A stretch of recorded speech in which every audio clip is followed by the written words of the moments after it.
right, so we're back live. Seven days out of seven, 7 out of 7.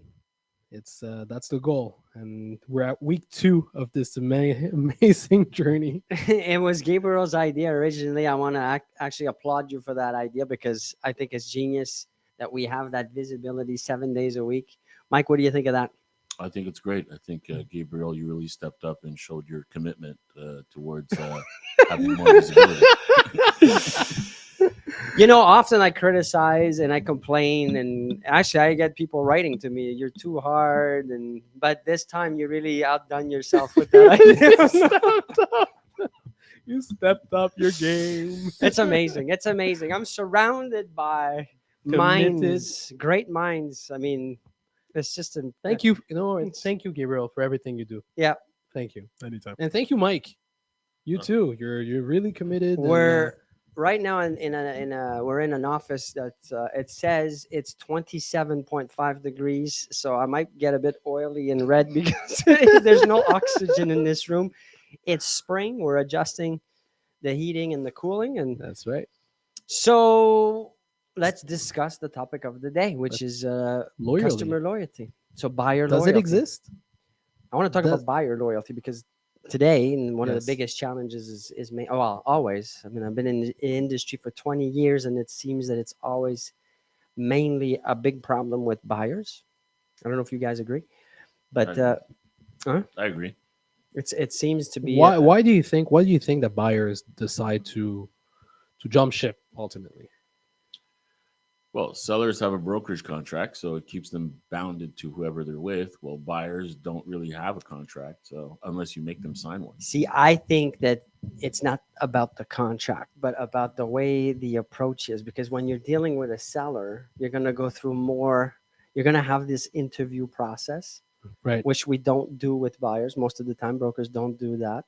We talked about it on the French version where it was important to meet with the buyer prior and do this qualifying and this interview and before you go out and start working and doing visits. Right. So you do this with sellers. You have that first appointment most of the time. You do some research, some work, and then you get the contract signed. So I don't think it's about the actual contract, but the process. So it's more of the process that's, I guess, different, and because it is different, we're giving maybe more less attention or less. But I've always thought that working with a buyer is an opportunity to even to solidify whatever relationship you want to build with the buyer. no? But Gabriel, I don't know what you think of this, but once you're going out for visits, right? The commitment is there's no commitment. It's just you're just opening doors and you're showing, but you haven't established the actual relationship. Yes, it could be built, I guess, over a certain amount of visits in time, but that initial let's come and meet at the office, let's discuss your project, that bonding process hasn't taken place. It's just let me show you. But why do they still decide? So So the question was for Gabriel. Gabriel, And I'm happy to see he wants to participate and he's high energy about it. so I why mean- why would a buyer after 20 visit, 25 visit, 30 visits decides to jump ship and go and start working with someone else? Why does that happen? So even though you Well, wait a do- second. Wait.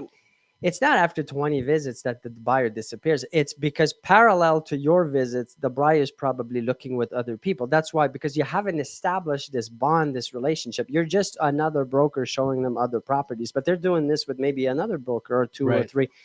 What do you think? Both of you are answering your own questions. I love it. You say somebody's name and you just answer.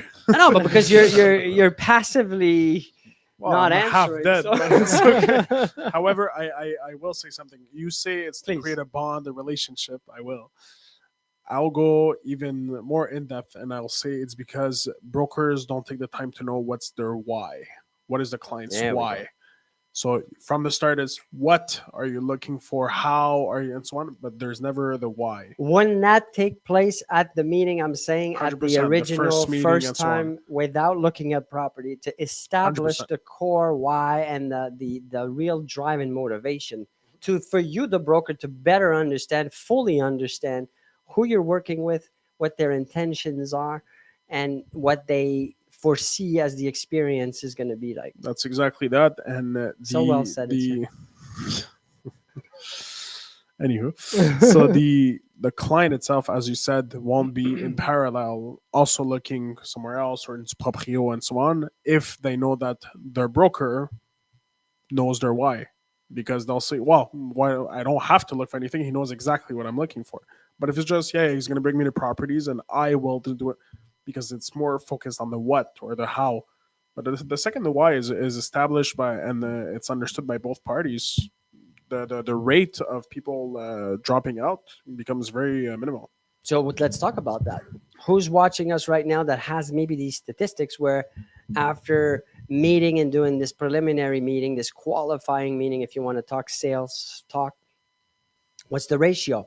What are the percentages of those people actually fulfilling their obligation of let's buy, and they actually buy? Mike, from your own experience as a broker, you've been a broker for up to what, 15 years now, 16 years? I think setting the parameters is important. That could also help you, making them understand that are they pre-qualified.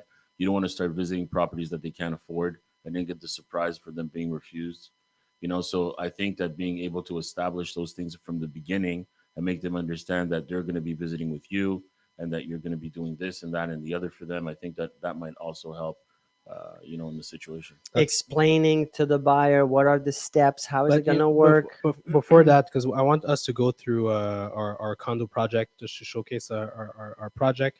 But I want you guys to comment because I have a good question for you guys after this. So exclusive project, Mellow Group is finally in a new construction condo project in Hansik. If ever you want any information, because this project is exclusive to members or brokers from Mellow Group, just send us a text 514-443-6466 or just fill up the form that will be joined to this video. So enjoy the visit.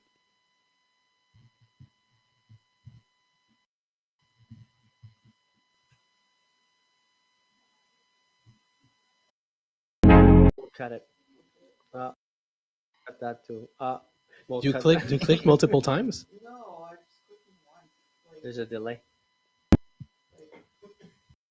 Add the video to the thing. We could.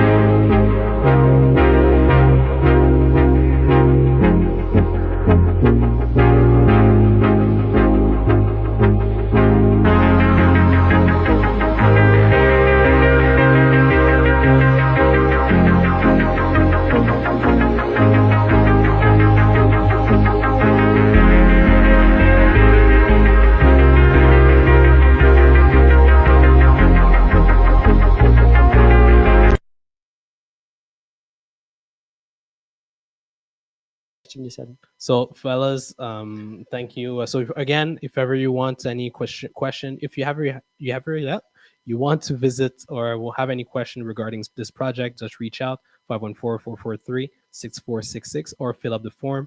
Again, project exclusive to Mellow Group brokers and members. So, fellas, you talked earlier about that relationship that you build, especially within that first conversation, that first meeting with that client. Now that you have that meeting, earlier you said most of the times the buyers they could be working with multiple brokers at the same time. So what do you do to prevent this? Because yes, I understand that meaning that you can have with but ultimately the buyer, their goal is I want to find something, especially in a market like today. They want to find something and they want to find it right now because they're fed up of doing. Yeah, but it goes back 20... to the meeting, the first initial qualifying, the explaining the process, the you as a broker understanding what they're looking for, so that you find what they're looking for based on not just the actual number of bedrooms and the technical, but the why and the motivation and how strong is it? Have they just sold? Are they renting? Is there anybody else that needs to make a decision? Why do they think they want to be in this area versus another one? Where do they work? Where are the kids going to go to school? How old are the kids? Are they going to go to a university next year and they're buying 100,000 kilometers from the all true. these things have to be understood. And then Once that's established, at that same meeting, you start explaining to the buyer, this is how it's going to work. If you want me to represent you, then you cannot contact any other brokers. You cannot do this. You cannot do that. This is how we are going to work. If you see anything, I'm going to make myself available for you 24/7. You can reach me with any question whatsoever, but make sure it goes through me so that I can represent you fully and have your best interest in this and that. You got to hold their hands and give them the roadmap, the workflow, the blueprint to what's going to happen. And now you're in control. If you go right away and start showing houses just because they called you or they emailed you and said, we're looking for a 3-bedroom home, there's no loyalty. You're a Google machine. You're the internet. If that's the case, there's no value there. So they're going to go with whichever browser is going to give them the best return for their search. So don't be a browser. I like that. Don't be a browser. It's basic things that no one really takes the time to talk about, though. And then talking about that, we have Hell Week for brokers that join our company. And this is something that we talk about. Small things add up. So if you add up all, and this is all based on 20 years of experience, and not just my experience, but thousands of brokers I've worked or had the chance to work with, some of the most successful brokers in Montreal, without naming their names.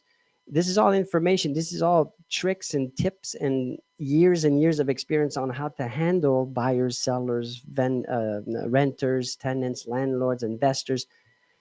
It's important because these things are going to make a huge difference in the conversion and the time that you spend. That's giving you a return. Mike, what do you think?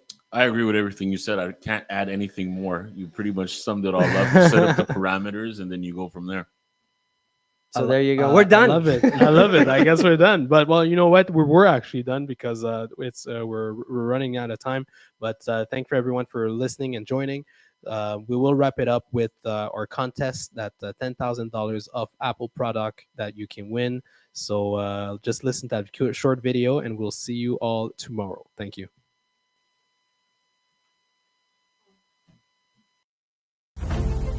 You want to win $10,000 worth of Apple products? It's simple. Stay tuned for the 100th episode of The Growth Show. For every like, share, comment, and subscription, you get an extra entry to our contest.